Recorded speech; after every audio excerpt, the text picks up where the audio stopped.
কি করে তারা ভাঙ্গা যাইছি গে जुन्ना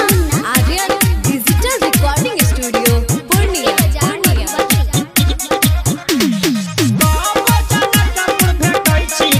सिंगिंग बाय मुन्ना कुशवाहा हेगे कोना साबुन से नहाई छी की करे तारा भांगा जाइছি गे की करे तारा भांगा जाइছি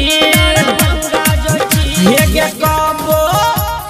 कबो जनकपुर भेटै छी की करे तारा भांगा जाइছি गे की करे तारा भांगा जाइছি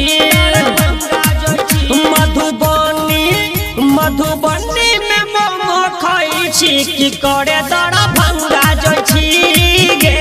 की करे तारा भांगा जाइছি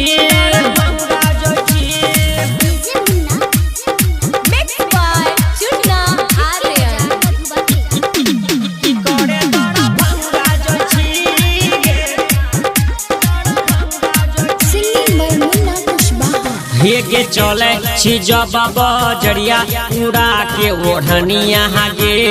छौड़ा के नए पगलावे दिखा के कमरिया गे हेगे चले छी जब बजरिया उड़ा के ओढ़निया गे छौड़ा के नए पगलावे दिखा के जवनिया गे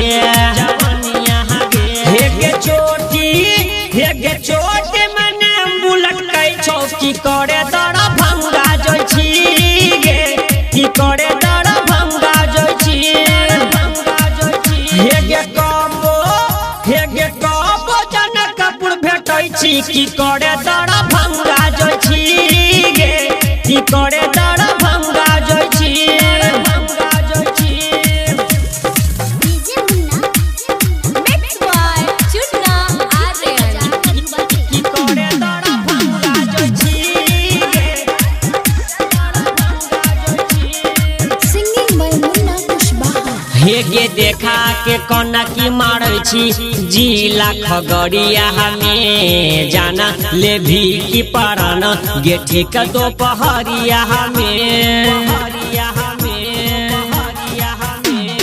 सुनन देखा के मारै छी कोना की जिला खगड़िया में जाना ले भी की पराना गे ठीक दोपहरिया में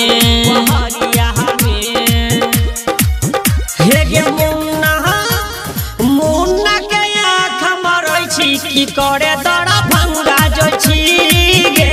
की करे तारा भांगा जाइছি हेगे कबो जनकपुर भेटै छी की करे तारा भांगा जाइছি गे की करे तारा भांगा जाइছি जुन्ना Aryan digital recording studio Purnia